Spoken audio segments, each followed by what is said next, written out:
जिंदाबाद जिंदाबाद, जेपी भैया जिंदाबाद। आप सभी क्षेत्रवासियों को युवा संगठन व भीम आर्मी की तरफ से महाशिवरात्रि, होली एवं अम्बेडकर जयंती की हार्दिक शुभकामनाएं। जिला पंचायत सदस्य वार्ड संख्या 54 से माननीय जयप्रकाश भैया के भारी से भारी मतों से विजयी बनाए चाचा। छोटे भाई लगावे गाँव भैया जीती है चुनाव।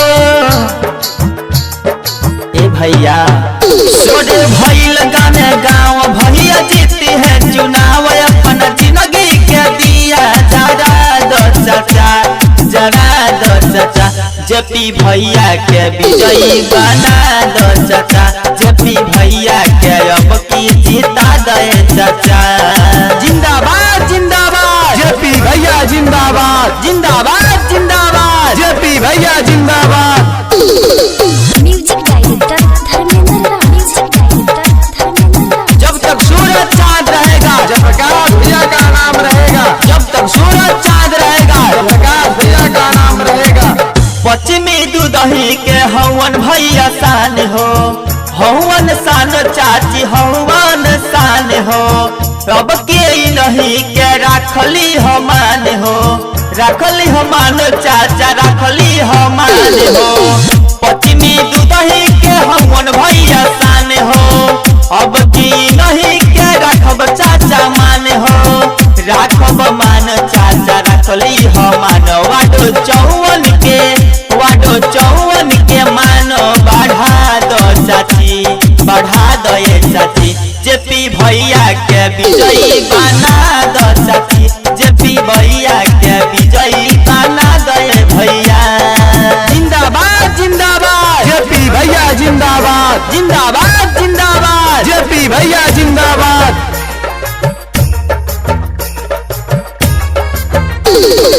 म्यूजिक डायरेक्टर धर्मेंद्र राव, म्यूजिक डायरेक्टर धर्मेंद्र राव। जब तक सूरज चांद रहेगा, जयप्रकाश भैया का नाम रहेगा। जब तक सूरज चांद रहेगा, जयप्रकाश भैया का नाम रहेगा।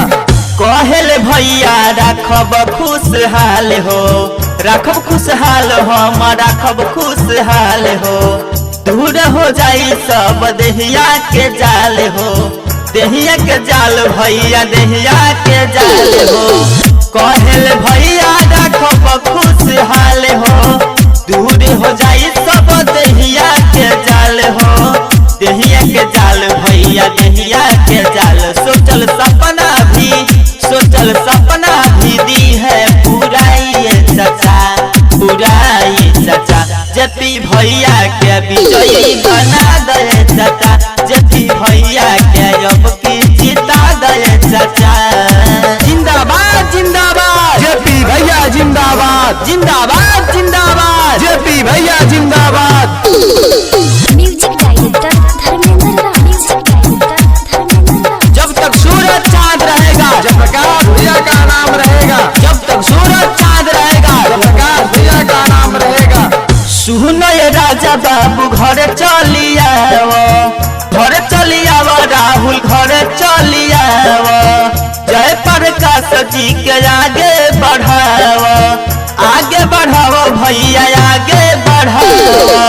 सुनो ये राजा बाबू घर चली आओ, जयप्रकाश जी के आगे बढ़ाओ, आगे बढ़ाओ भैया, आगे बढ़ाओ।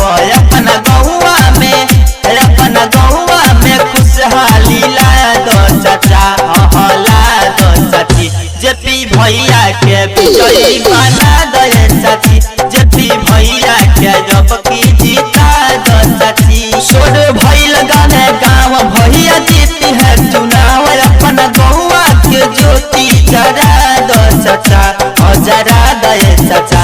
जेपी भैया के विजयी बना दे चाचा, जेपी भैया के विजयी बना दे चाचा।